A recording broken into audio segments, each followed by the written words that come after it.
Moving to America was way more difficult than moving to London because it's just building a network from scratch.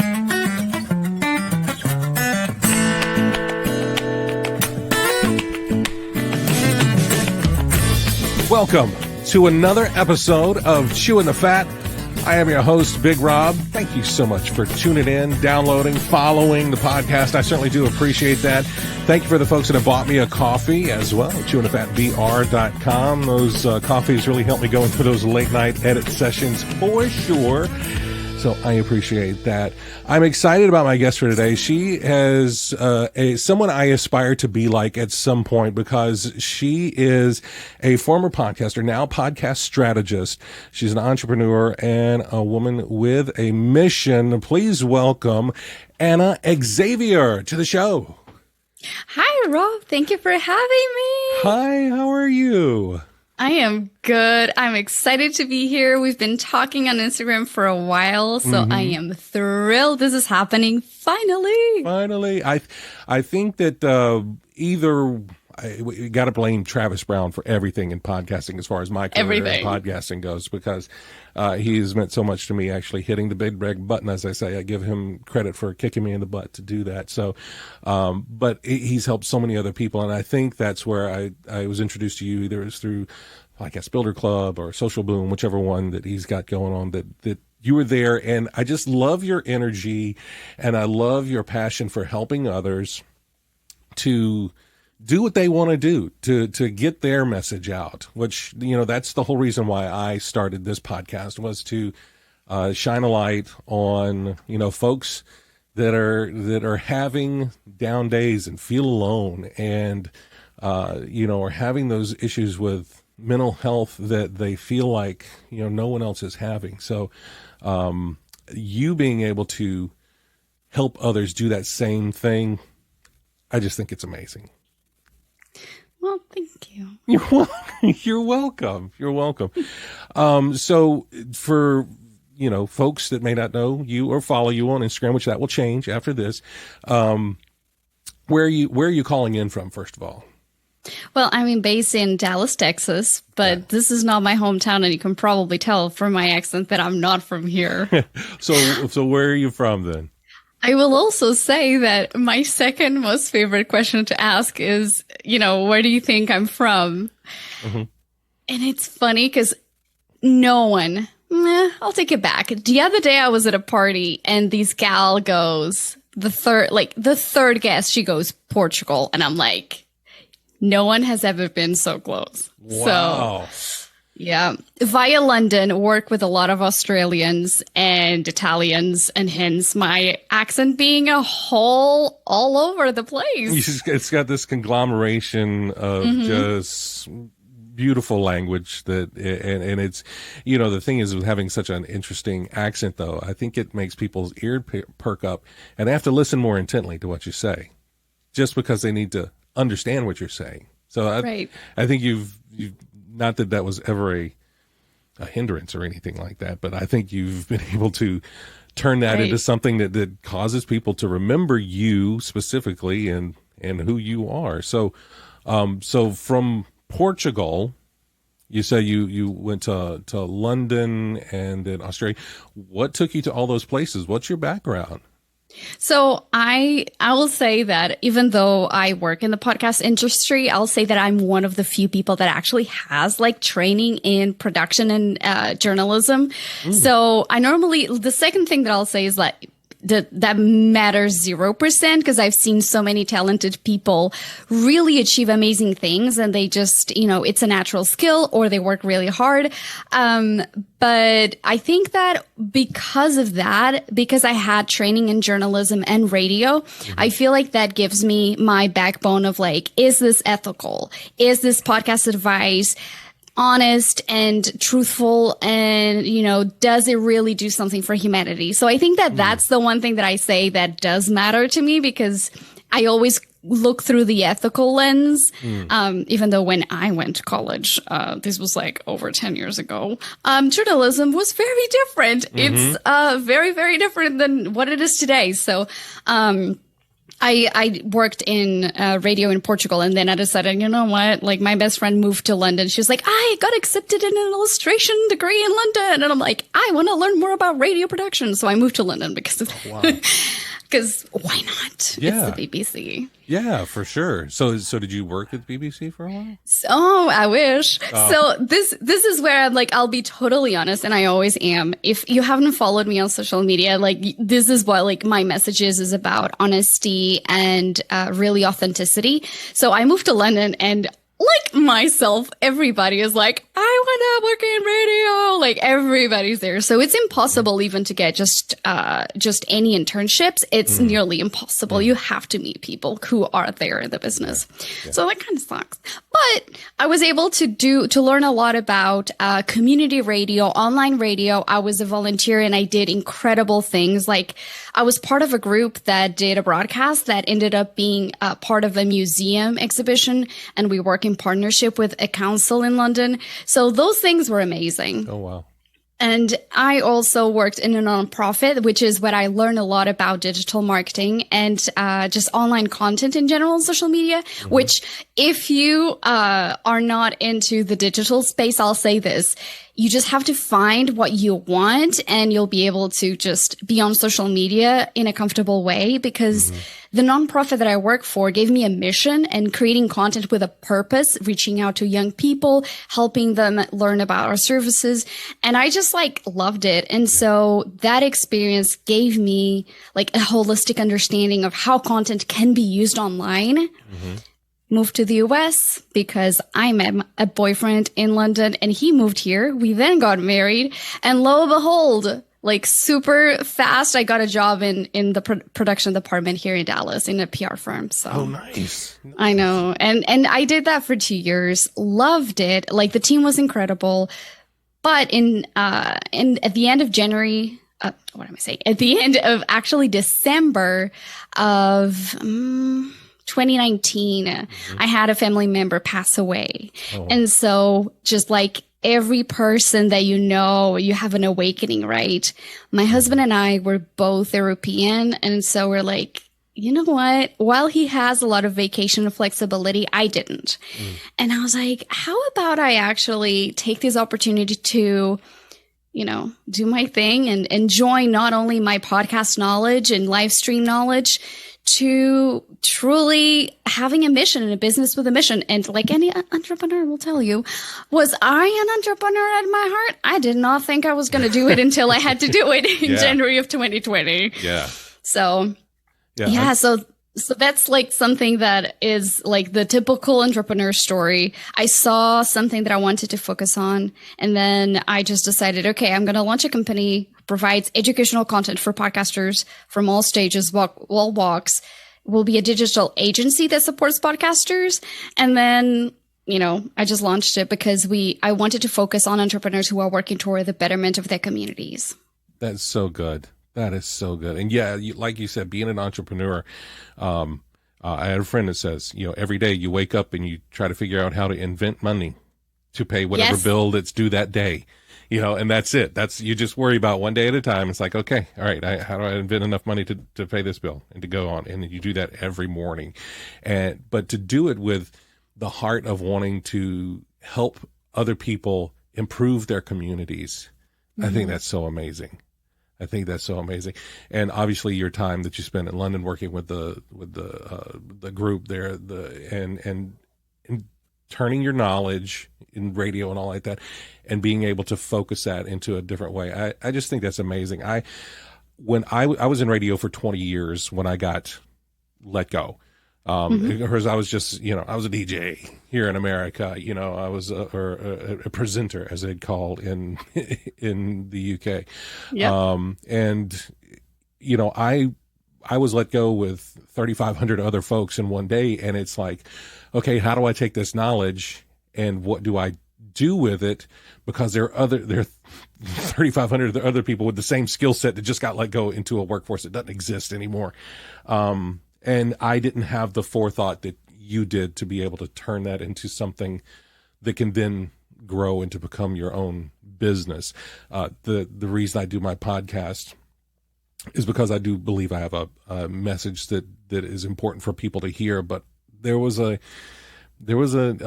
ego part of it that I just missed talking to people too, So, Yeah.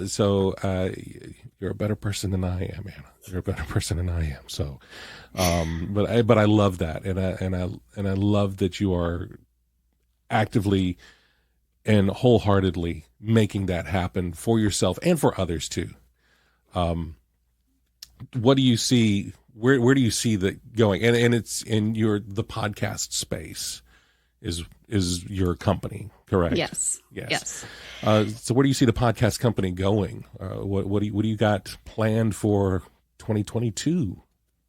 Well, what is interesting is that when you are an entrepreneur, you can really like figure it out and be like, oh my God, like, what do I want to be? And as a creative, it's funny because I have 1,000 ideas all the same time, right?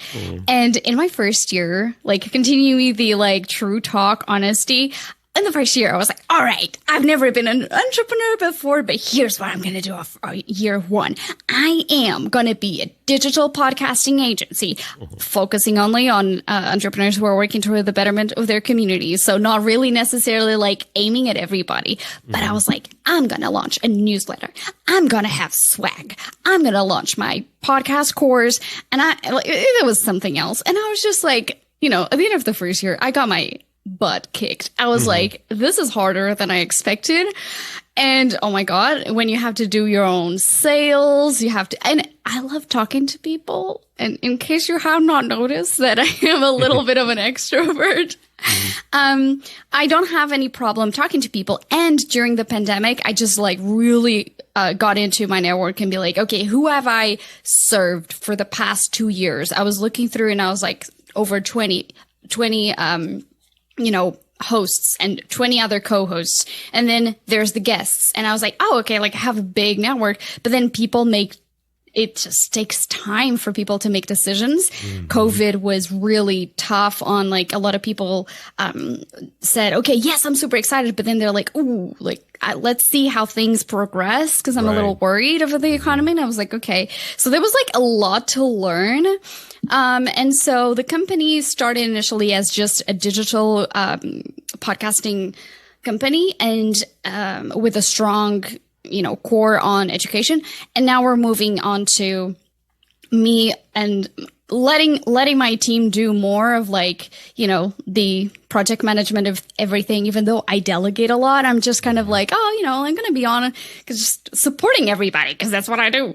Right. But really want to move the company more toward public speaking to make a bigger impact and helping more podcasters, primarily business owners. That's the people that I support because they're the ones who really, truly will benefit from the power of podcasting because it's such an intimate medium, but also it converts so much better than other mediums. And that's just more enjoyable, to be honest. Yeah. So that's where we're moving toward. And also, I'm so excited that soon enough, by the fall of 2022, we're launching the second phase of the podcast course that I've been launching earlier this year, which is Maximize Your Podcast Content. Because, why do so many people create amazing content and write like 2 lines as show description and 1 post saying like, the episode's up, everybody. And then they're like, oh, nobody listens to my show. And I'm like, you have so much good stuff. Nobody's listening or finding this. Let's get you sorted.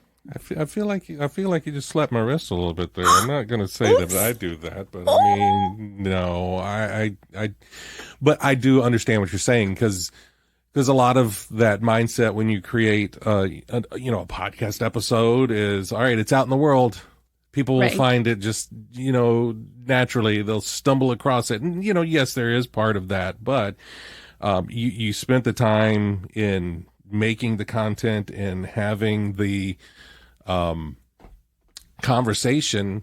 Why not repurpose some of that into other forms of content that can meet people in other places that you're not getting natively by them just stumbling across your Apple podcast or Spotify or wherever your podcast is at, or how to take that and turn it into micro content that you can then put on, a TikTok or an, Instagram reel or on your Facebook or, build that community that is looking for what you have to say. So I think that's amazing. And that's a great mindset for you to have for your company and to help people to do that themselves with their podcasts. I think that's amazing. Well, and here's the thing, Rob, it's not that difficult. It's just having the right, I'm going to be like, framework, but it's true. Once you've done a few of them, like the student feedback we've gotten was so good. There was one guy who's like, I just did module 1 and I'm like, I closed deals already from going through this. And I was like, yay! Like that was amazing. So I think it's truly just understanding a core base of what you're doing and everything else falls into place, because a lot of people are just, do I know who my ideal audience is? Maybe I didn't take the time to think about it. And if I'll just say this, if you the podcaster cannot take at least 20 pieces of micro content from your podcast, you are overthinking your content. Absolutely, 1,000%. Because if people can get inspiration from a single quote on social media, heck, like a really good 40-minute episode, 20-minute episode, it will give you all of that. Yeah, for sure. For sure. No, I think that's a great takeaway for anybody that's listening that might be considering either starting a podcast for their business, or maybe they've got a podcast already going, or something else. Maybe they're already a content creator and they're only staying in one lane. It's like, okay, you can take that content and put it somewhere else to get more reach, to get to affect more lives, to make more change in your community, or to make more change in your circle of friends or your circle of influence. I think that's amazing. And also not just that, but I think that we all should have learned the lesson when Facebook went down. I'm sorry, Meta went down. And like so many business owners, like my main platform is Instagram. However, I am on Instagram, TikTok, Twitter, Facebook, and LinkedIn. So, and I have a newsletter. So if all of social media was to collapse, I still have my website and my email list. Yeah. And so I think it's important for people to understand that you cannot and should not devote so much time, of your precious time to and effort to one platform, which, could disappear tomorrow. Like TikTok, there's conversations about the FCC bringing it down. I think it's the FCC. Yeah, I think so. So it's just so much of your work and effort and labor of love. Let's just make sure that if you are creating content, it is being maximized and also safe proof. Yeah. Yeah. And what you're saying too is not that, now, because I guarantee there's somebody's listening and they are like, now I feel overwhelmed because now I have to create for these 7 different platforms that Anna just said. And it's like, no, you don't have to. You can just take that one piece of content that you had, use it intelligently, and put it in these other buckets as well. Don't put all your eggs in one basket, as they say. Spread the eggs across all the baskets. Just pick one lane. Like, for instance, to me, all of my content is optimized for Instagram. So you will see that, like, maybe the way I create the content, the way that I'm crafting that advice, it is specifically for Instagram. However, I engage with my community mainly on Instagram, but I'll still use content on LinkedIn, because, by the way, if you're using your podcast to kind of like increase your thought leadership in your field, it does not matter what you post. It matters that you are I think I was looking at some data, and I'm going to be crucified if I get it wrong and someone looks at this. But let's just say, as an average, right? Yeah. 94% of people are just perching and looking at everybody else's content. They do not create. They don't have the guts to do that, or just the time and the intentional effort toward it. So I will say, if you're feeling overwhelmed, you're like, what do I have to say? Or like, everybody has said it. Honestly, on LinkedIn, for instance, only 6% of people actually post. Everybody else, and posting your company's achievements or sharing, that's not thought leadership. I'm sorry. Original content is more important. Yeah. And, and that's part of it too, is those folks who think like, it's already been said, or or it's already been done. It's like, yeah, it may have been done, but it may not have been done through the lens of you, through your individual voice. Your individual voice is what's important. That's why, people follow Stoicism and they follow these quotes, and you see quotes everywhere.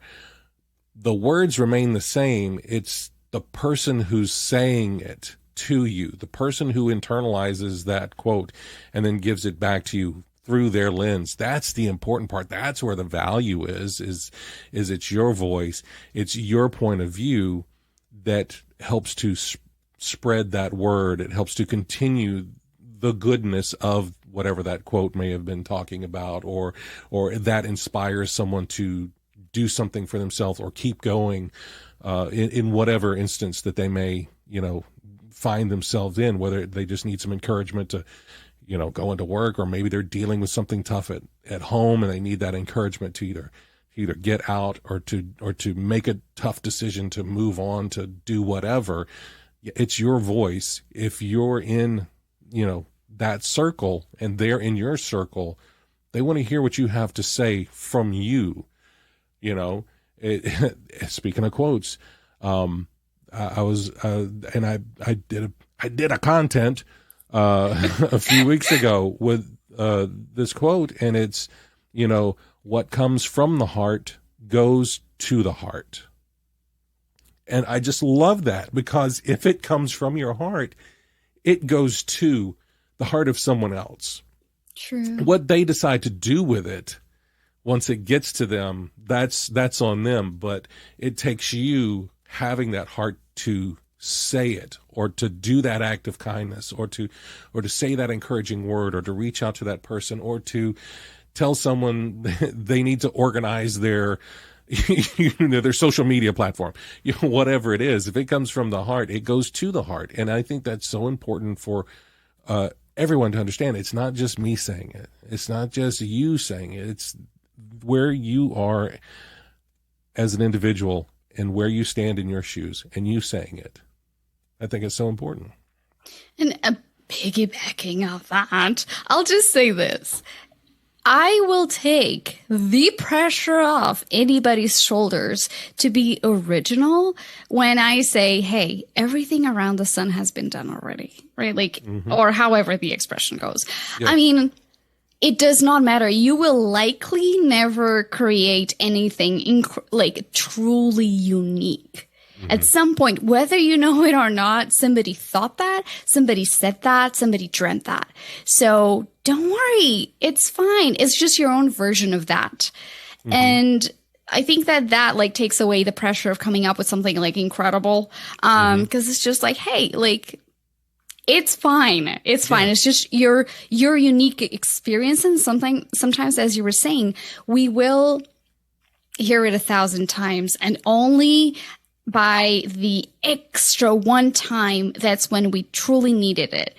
And people go I want to influence 1,000 million people.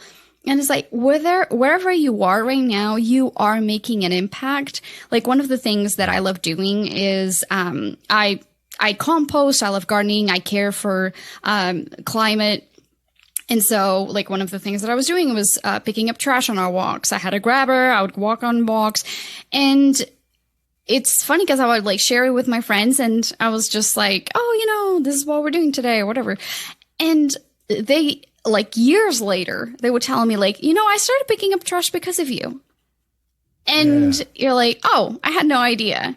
Yeah. And right, it's just changing one person at a time, or just live your life by the golden rule, and then just carry on doing what you're doing. You will inspire others just by leading, by doing things. You don't have to mentally be oh my god, I have to be on my best behavior. Just live by what you believe is the right thing to do, and everything else will fall in place. Yeah. I love that. I love that, because you never know who's watching. You never know who you are influencing just by being you, And even if you didn't mention to a friend, hey, we're going on a walk and I'm taking my grabber and we're picking up trash on the thing. You could have just been doing it as you're walking, and someone else on that same, whether it's on like a greenway or a side of the road or wherever you're walking, sees you doing it, it's like, I take this route every day. Every time I pass her, she's always picking. You know what? I think I'm going to bring a bag with me and a grabber as well, because that's easy for me to do, to go from point A to point B, and I can just kind of pick up stuff as I'm going. Because also, depending on how much you pick up, that's extra weight, and now you're burning more calories. Yes. I mean, there's a thing called plogging. You just so it was invented in the northern countries. I can't remember if it was Sweden or Denmark, but it's people who have they put on like a plastic glove or whatever, and they literally go jogging, and while they're jogging they just pick up trash, because you're doing lunges or whatever they're called, you do extra exercise by picking up the trash. That's a thing. I never knew that. That is so cool. Plogging is what it's called? Plogging. Wow. I'm going to have to look up plogging now. I will look up plogging. I will put it on Hang article. on. Now I'm like, is that the right word? Oh, God. Yeah, wait. Yeah. Check the show notes first, because let me find out the name first before you don't just search plogging, just in case it's okay. Yes. It is. Is that what it is? It's plogging. It's go jogging while picking up litter in their immediate environment. Okay. All right. Pick litter, jogging. Gotcha. Okay. Whew. All right. So, that is awesome. This is where I literally, when I was live producing content, the host would be like, "Hey, can you check the whatever?" And I'm like, "Yeah, right, sure." I'm just switching cameras and running all the comment section while double checking the data you're asking me. This is totally normal. Right, that's too funny. Oh my God. So aside from plogging and and changing the world with your guests, what brings you joy, Anna? I'll say just really, well, I'm an extrovert, so being around people, but I think what brings me joy is just really being happy about what I'm doing, whether that's gardening or, helping podcasters grow their show. I don't believe that we should always be working. I will always, because I'm like gardening. I love DIYing, by the way. Oh yeah, that's right. I think I see you guys have like you're doing some reconstruction in your house or something like that. Renovation is what it's called. Yes. Renovation. We're renovating our house, and so my husband picked up woodworking during the pandemic. I always loved the outdoors, so I started learning more about gardening. And so, we just started upskilling, just learning all the things. And he's a very specific, meticulous person. And I'm like, let's just get creative and see where that lands us. It works. It works different types of ways, depending whatever you're doing. Sometimes I will not do woodworking because that requires planning and meticulous work. But sometimes I'm like, hey, have you thought about this totally outside the box thought? And he's like, I didn't, but that sounds great. So that's what makes me happy. And traveling. That's definitely true. So I guess definitely being able to go places again obviously helps your extrovert be able to see people and see faces and reconnect in person. You said you're in Dallas. What type of gardening are you doing? Are you doing vegetable? Are you doing plant? Are you doing both? Both. Yeah. But it's funny because growing up in Portugal, I grew up in a Roman city, and it's just in a valley, and it's super cold in the winter, super hot in the summertime. And I was like, oh, okay. My parents had, a big backyard and whatever. And I thought I knew about gardening. I totally did not. So it was just learning a lot about, growing things. And the first year, I think I had what's that expression that the first time lucky or something? What is beginner's luck? Beginner's luck. Yeah. Mm-hmm. So I was I had beautiful zinnias, which are beautiful flowers. I love pollinators. So I'm you get a plant and you get a flower.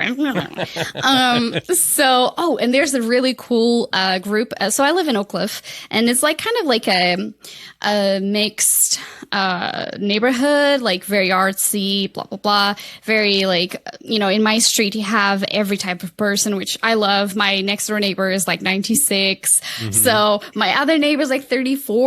So very different. And there's these group for gardeners. And so everybody shares gardening advice and tips and traits plans. So I've gotten to learn a lot about my neighbors and just about the best types of plants to do here and here in Dallas, which right now it sucks because everything is is crispy or just hard to survive because it's so hot. Yeah. So What vegetable or fruit did you plant that you like had your first harvest? Because I always feel like that's when you feel like I am a gardener because I made my own tomato and it was delicious. I ate it right off the vine, raw. Right. It just took me like 60 or 90 days of watering and pruning and like... Right. So I've done some potatoes, baby potatoes. I was so proud. I planted them like we're literally about to go on vacation and I tossed them in December into the ground and I'm like, on your own, baby. And indeed we had potatoes. It was insane. And then tomatoes and cucumbers yet to be seen. But I had 3 tomatoes, cherry tomatoes. So obviously not a big harvest, but last year we had Roma tomatoes. I love how these podcasts are suddenly like, well, let's tell you about my life and all the crazy things I get into. No, it's great. It's great. No, I think that's amazing. Yeah. So so those were my harvests. What did you make with your tomatoes? Did you like make a sauce? Did you just eat them raw? Did you slice them, have a tomato sandwich or something? Or a piece of crostini with, some buffalo mozzarella, or something like that? Kind of like, well, the 3 lonely cherry tomatoes were tossed into the store-bought, so they're like, all right, baby, there you go. But the Roma tomatoes last year, we did some like mix with like mozzarella. And by the way, I don't know if you know this, but my friend who's Italian, she was like, this is how you do mozzarella. So you take it out of the fridge, you put it in a bowl with like hot water and you leave it to sink in and kind of like get a little hot. And then when you take it out of the bag, it's softer and it cuts wonderfully. So that is my tip, my culinary tip for everybody. And then just put like, I have pesto. That sounds so good. That's amazing. That's what we did. That is so good. What else, being in Dallas, I've never, well, I say I've never been to Dallas. I've been stuck in DFW for 8 hours, because of plane problems. And that's still a thorn in my side. But, do you get to, what's one of your favorite things about Dallas and the area? Do you have like a favorite restaurant or a favorite art place or thing that you go to? Like if I was to come visit you, right, where are we going first? Which you should, because Podcast Movement's going to go in December and in August. Oh, and at some point, every other year it comes back to Dallas. Okay. So I went last year to the one in Nashville because, pandemic before, so I rolled my ticket to the following year. But, yeah, I'll say that coming from London, all right, and both my husband and I were like really into doing things, going to theater or music. That's actually how we met on a concert. And just like, I was like, well, what's happening here? And I will say that it's a lot more underground than you would expect. So like there's a lot of things happening. You just need to get into the people that are doing the thing in order to know about the thing. Because everything else is very like, I don't know, surface level. But I will say that the music scene is very cool. There's a lot of talent. And because there's a lot of old money, there's a lot of funding to the arts, which is something that I'm very happy about. Yes. And the one thing that I don't like is that I hate driving. And so I'm like, let me walk. I will walk. I tried cycling. I cycled in London with like the double deckers, but in here, just the roads are too broken. The trucks are too big. And I'm like, I'm a granny cycling. I need my slow going around, happy life. I can't be like, sliding and being like Daredevil. I can't do that. So I'll say that the best thing about Dallas, I will say that's the people. Because I will just say this. This describes how amazing people are here. I moved here, and in the summertime, I was kind of like, we were living before in an area which was more walkable. And so I was kind of like, we were crossing the crossroads or whatever. And this beautiful black lady with wonderful, really like bulky hair. I don't know the terms, forgive me. She's in this really tiny car. She gets her head out the window and she screams, "Oh my God, you look so cute. I love that dress on you." And I'm just like, what has just happened? That's amazing. Isn't it wonderful? Especially imagine coming out from London where people are like New York style, right? Like busy on their life. Nobody really talks to anybody. And I'm like, this is delightful. So I'll say the people. We've been very lucky with people we've met. So definitely that.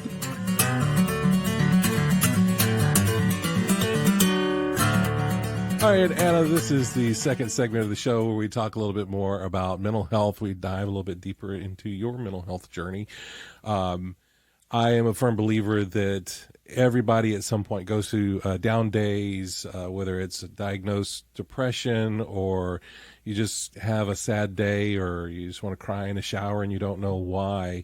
I think everybody goes through that, and being able to tell that story and bring that to light lets folks know that they are not alone. And I imagine with your travels and your moving and all of the stuff that you are very empathic about, that you probably have some stories around that. But for you, how do you keep the darkness at bay? It's funny. Like moving countries takes a lot of courage. And I've moved countries, and earlier in this interview, I was talking about like, yeah, my best friend moved to London, so I was like, whatever. But moving in your 20s, in your early 20s, and then moving in your late 20s, when socialization is more done through work, you may not have as many things. I mean, actually, that's how I volunteered. I moved here and I couldn't work for like 3 months. So that was really tough because my husband would go to work and I was like, well, I can't really like do anything like legally, so I can volunteer, I guess. And that's tough when you're like in a new country that is not very walkable. What do you do, right? I mean, if you love chilling, that's fine. That ain't me. And so I think that really being surrounded by people and just making sure like that you are opening up to people and you're not keeping it inside. I think that is one of the major things that I do. If I'm struggling with something, I'm just going to talk about it. Because, I feel like we all go through the same things. And as of right now, we're experiencing a lot of trauma and a lot of news that are happening, right? COVID took a major hit on everybody. Mm-hmm. And so I think that the things that I do is just, and as a creative and entrepreneur, it can feel really lonely because you're doing all the things and it's your business, it's your baby. Mm-hmm. And I will have honestly have to thank my husband because he is a user experience researcher and he understands human behavior. He's just fascinated by that. And so he understands a lot of things that I have no idea about. And so he will identify a lot of things ahead of time. He's like nudging me and I'm like, no, that's fine. And later on, I'm like, oh yeah. Moving to America was way more difficult than moving to London because it's just building a network from scratch. Mm-hmm. It's really hard. But I think that really making sure that you do every single day something that brings you joy. Like I start my days by watering my plants and just making sure that I walk. Moving your body is hugely important. And I'm also very lucky that we work in my company. We do produce a lot of content that is coming from entrepreneurs who are incredibly knowledgeable. So I learned so much by osmosis just by producing content. And so one of our clients, she's a C-suite executive and coach. And so she talks a lot about embodied leadership and how to be your most authentic self when you lead a team.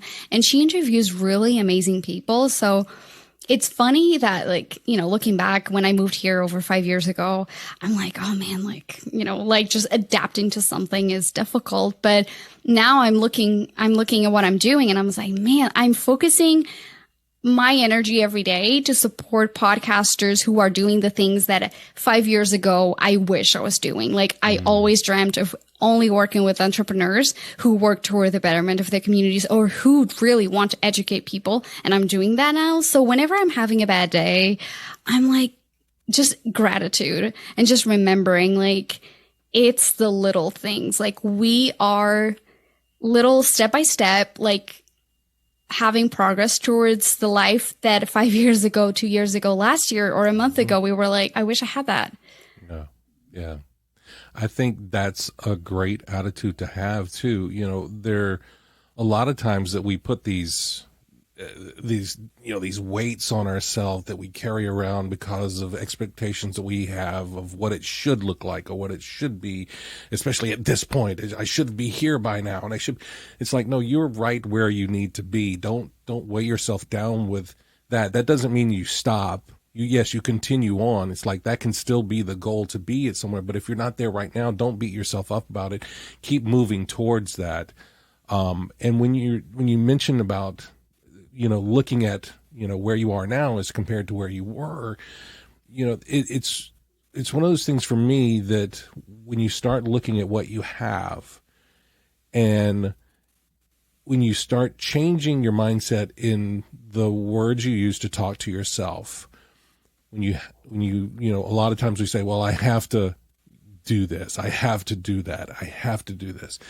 And it's like, well, that can have such a negative connotation of having to do that. That's like the world will end if I don't do this because I have to do this. And it's like, if you change that have to a get, it's a much more, it's a much more appreciative word. Say, well, I get to talk to these people today. I get to help entrepreneurs. I get to have this great conversation with my friend Anna. Even if it's I get to go to the dentist as opposed to I have to go to the dentist.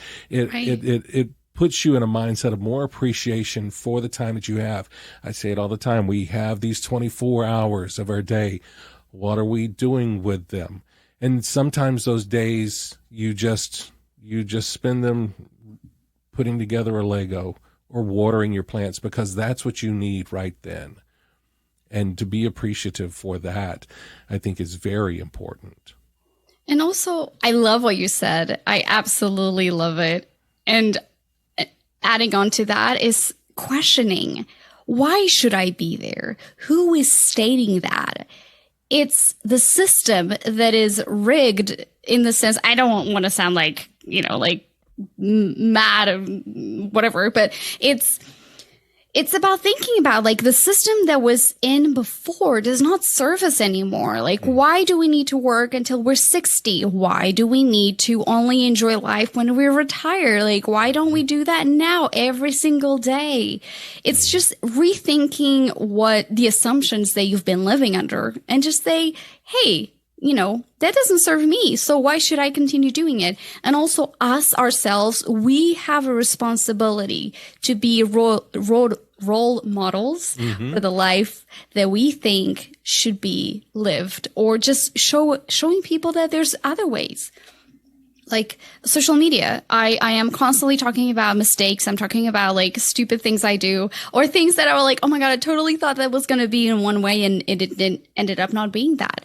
And I think we all unconsciously continue to play by the rules unless we take an active step into saying, no, I messed up, or no, it didn't work out as I expected, but it's fine. At the end, it will all be fine. On the note on that, 2 podcast recommendations by 2 clients that work with us that I think are incredible. Language Alchemy by Alejandra Siroca. She is amazing and talks about how language is the bridge between not just us, but between us and others. So the way we use, like, for instance, the other day, she told me, she's not a client anymore, but she was like, I remember that episode you told me like forever ago, I should talk about pronouns. I'm doing that this month. And I'm like, yes. So how to ask someone like their pronouns without insulting someone. Like a lot of people don't ask because they're like, I don't know how to say that. Like those are like basic things. And the second one is Aging in Style with Lori Williams. She talks about how aging in society, in Western society, is viewed as like, oh, you're getting old, you're getting useless. There's no purpose for you. Whereas we should see, like, she talked to this author not long ago. She says that 80-year-olds are the happiest score on the highest happiness score from these research that the lady did. She's a PhD on a topic. And it's just like, yes, let's redefine what success looks like. And you're absolutely right. I think part of what you're saying is with the old system, it's that comparative system that we were taught to keep up with the Joneses. You're always looking at someone else and you're comparing yourself to someone else. And that comparison is the thief of joy. You are comparing yourself to someone else and you don't know what their journey was. You don't know which step of their journey they're on. They may be on step, 107 and you're only on step 17. So that's why they are where they are and you are where you are. Look at your step 107 compared to their step 107, not your step 17 to their step 107. And it happens all the time because we always want to end up, but I think that's what we were taught. That's what we were taught. It's like, oh, well, you have to have this and you have to have this. Look at Joe. He has this and he has that. Why don't you have those same things? It's like, well, you can, and you can work towards those things, but you don't know what Joe has gone through to this point because we don't have those conversations either. We don't ask Joe, how did you get this? How did you get to where you are now? I mean, I even say that, you drive through a nice neighborhood and you're like, man, that is an amazing house. I wonder what they do to be able to have that house. But I drive on by, I don't stop and knock on the door and be like, hey, how did you get all this? I mean, that'd be a weird conversation, but... I mean, there's a guy that does that. He will go to people's cars, like really fancy cars, say, hey, what do you do? Yeah. But again, that's not the norm. That's not the norm because we were taught not to, well, you don't ask. You don't ask about people and how they make their money or what they did or how, you know what I mean? It's like, why not? Why not? Why not have that conversation? Open it up. And that's one thing I love about the podcast community. I feel the podcast community is so welcoming and so eager to share information. It's not I'm not going to tell you how I did this. I'm not going to, no, this is all mine. And you figure it out on your own. No, it's like, hey, I got this thing. And it's like, oh, well, have you tried this? Have you tried that? Have you tried this? Have you gone here? Have you talked to this? Have you listened to this podcast? Have you listened? And that's one of the things I love about this community. Yes. 1000%. Let me say this. I totally agree with you. When do you feel like there's been a pivotal moment in the industry though? In podcasting? I've only been in it a year, so I don't know. I can say there's pivotal moments for me, but I don't know about for the industry as a whole. Okay, so I will say that it has been fairly recent, and that's actually something that I talk about a lot, especially female in tech and in the audio industry. That did not used to be the norm. And I am happy that that transition has happened because it is absolutely what you're saying. People are supportive. I mean, I send business to every other person all the time, like, oh, hey, this client does not align with what we do, but I think that this person would be great for you. Or, yeah, like you're like, oh, hey, like I met you through Travis. Let's talk. Let's, like collaborate, do the things. Like, I think that's like such a positive change that has happened that I'm like, thank God for that. Because before, I remember now working with people and it was just like, like high nose, like up in the air and be like, so I do the whatever. And I'm like, I don't know what you do, but I don't know. I feel compelled to talk to you. Right. Yeah. 100%.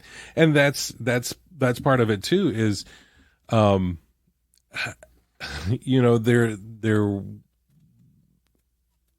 feel like there were, every TV show has its own podcast, and it's like, and it's them talking about whatever the TV show is or whatever the series is and stuff like that. And that's fine. But it seems like that's all just self-contained. It's just basically another avenue of advertising for that. Not that means, there are people that are invested in watching the show, so they may want to learn more about the people. And I love listening to some of that stuff. But it's like, if you reach out to them and it's like, hey, would you like to be on my podcast? It's like, oh, well, what's your reach? How many listeners do you have? Is it worth my time to actually talk to you? Or how much do you pay? Or how much are you going to pay me to be on your podcast? And it's like, okay, you obviously don't fit for my podcast. You know what I mean? I want to talk to people who just want to have a conversation, who just want to be real, spend a little time here and be able to be a little vulnerable too, to say, hey, yeah, I go through these same type of things. I'm an actual person too. And how amazing is that? Right? Like 5 years ago, you probably wouldn't be able to have these reach to be able to. That's when I'm like, technology has been the best thing for podcasting, because so many people, I mean, you come from a background that you have that knowledge, you know how to work a board, an audio board, you come from all of that background in media that you know how to do it. But like, I think it's so important that people who have a message can be on your show and they can be like, what is a microphone again? Right? Like they've understood that it's accessible for them. It's, I call it democratized, but like in America, it kind of like sounds a little weird, but it's true. Like people are able to access a medium in such an easy way. Hey, with your phone, you're communicating with everyone in the world and you're making meaningful connections and you're helping a community of 500, 5,000, 5 million people instead of before being all of it was like gatekeeping from like people who knew the industry and that was it. And you had to know people and whatever. And now it's just, what a joy, right? To have these conversations and we're chatting here and connecting. It's just wonderful.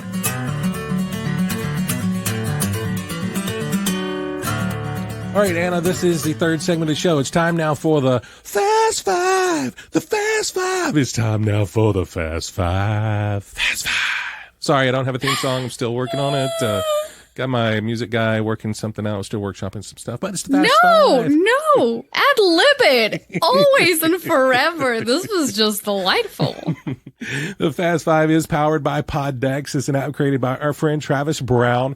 Created for podcasters so that you always have interview questions and things like that. But it's also great if you grab some of the physical decks and you keep a few cards in your back pocket. If you just need to have a question to ask someone, maybe you're speaking in front of a group, need an icebreaker, they're great. As a matter of fact, if you go to chewinthefatbr.com/poddex and use the promo code CHEW, you can get 10% off of your physical decks. But I'm going to use the app, which you can find in any of your app stores. And I'm going to hit the randomizer. No wrong answers. First thing that comes to the top of your head. You ready? All right. Here we go. Question number 1.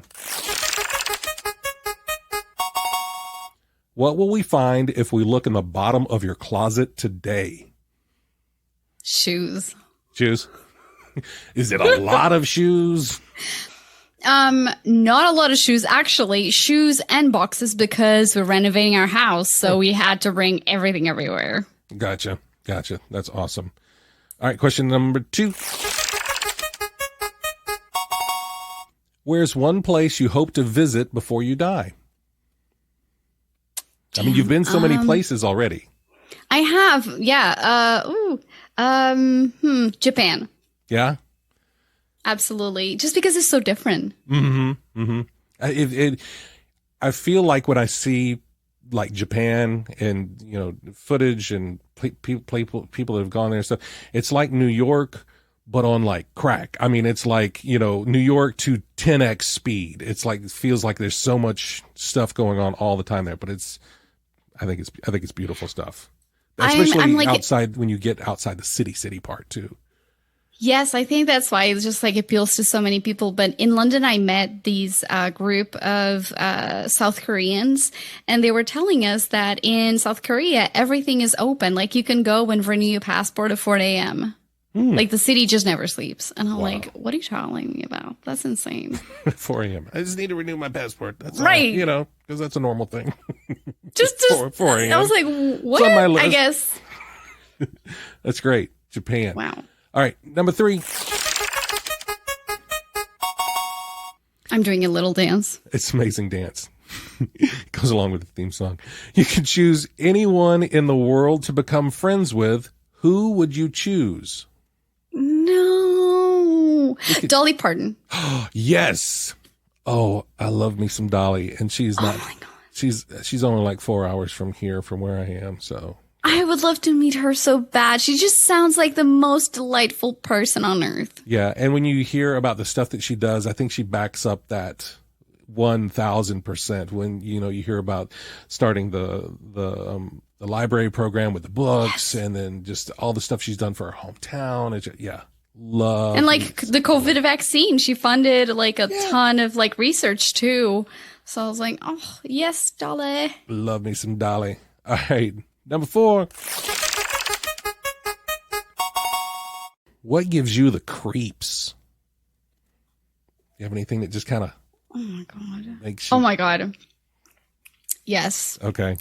I don't know if this is like because now I'm like 34 and like suddenly I'm starting to feel all the things. But needles, since I was young, I fainted. So now just like looking at needles on photos gives me the I start feeling like fainty, and I'm like, who am I? So that's and because we live in the time we live, they're everywhere. Well, of course, yeah.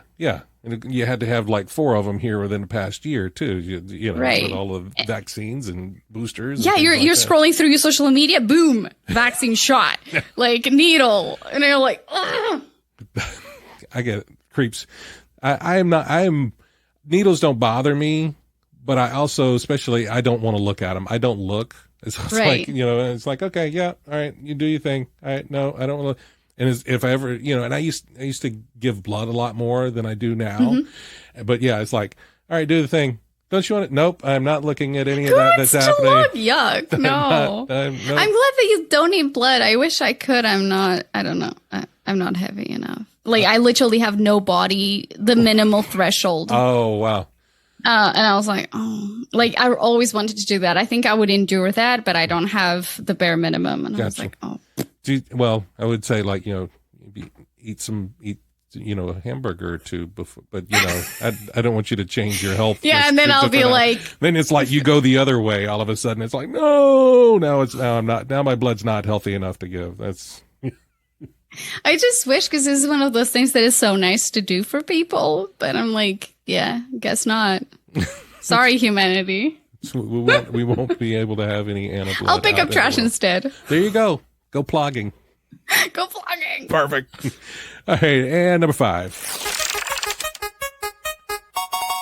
Are there any foods from your home that you can't find now that you really wish you could have? So I guess that would be, from Portugal. From Portugal. Well, in Dallas, there are no Portuguese restaurants. Okay. But I'll say the most shocking thing, and since it's summertime, snails. Really? Not the big French ones. By the way, my husband's French. I tried the escargot. They are not my jam. Just regular snails. They're amazing. They're delicious. You have a pot of them. They're on a broth, and you have them with a beer. You sip a beer and you have your little toothpick and you pick them out. It's delicious. Your face says otherwise. You're like, what are you talking about? Yeah. Wow. Well, when you said you're here in Dallas, I thought you were going to be I went out on the driveway and I harvested me some of the tiny snails that I like.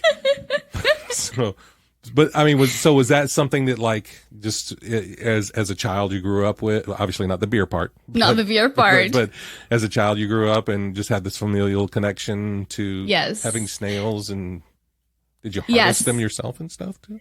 No, they're normally imported from Morocco. You can't just they're not sea snails, but they grow them in specific conditions. My grandma knows how to cook them, and it's just a stew that is actually quite spicy and all that. But every summertime you would have it. But the popular saying goes, you can only have snails in months that don't have any R's in them. Okay. So that's kind of what is it? Oysters you're only supposed to have in months with R's in them. Those cold months. If I'm not mistaken, I think I got that right. Someone let me know in the comments or write me on the website if I got that wrong. But I think you're only supposed to eat oysters in months with ours, but you're only supposed to have snails in months without ours. Is what yes. Interesting. So if you live in London, like when I was living in London, there's like the little Italy, the little Portugal, and I would go with my friends and we'd be like, let's get, by the way, the snail's name in Portuguese is caracóis. Caracóis? Caracóis. Caracóis. By the way, Portuguese from Portugal sounds very much like Sean Connery trying to speak Spanish. That's hilarious. Is there a dish that the snails were called other than caracóis? Or that's it? That was pretty much it? I don't know. Oh. I think it's just caracóis. You just go to a pub and you like ask for them and they'll serve it. So my son moved to Cornwall, England, like last year. So the plans are to go visit. So maybe if I make it to London and go to Little Portugal, I can have some caracóis. Yes, there you go. Perfect pronunciation, Rob. I'm very impressed. Sir. Thank you for the slow clap. Very good. Yes. All right, Anna, that is our Fast Five, and that is the show. Thank you so much for being here, spending some time with me. That was delightful. I had so much fun. It's like we were like friends all life long already. You're so easy to talk to. I love it. I love it. If folks want to keep up with you, what's the easiest way for them to do that? Well, thepodcastspace.com. That's where, that's our main hub. They can subscribe to the newsletter. All the links to social media are there. We have a ton of resources for free. So the podcast space/resources. And here's the thing. If you're a podcaster, we have a show notes template with prompts that people can use to write better show notes and faster. So, hey, whenever you subscribe, you get that for free on your inbox. Awesome. So, yeah. That's so great, as I'm about to say. And I will put those links in my show notes so that folks can find you. And, of course, you can find more about Anna in the guest page on the website at chewinthefatbr.com as well. But, Anna, again, thank you so much for being here. This is just a treat. I really appreciate it.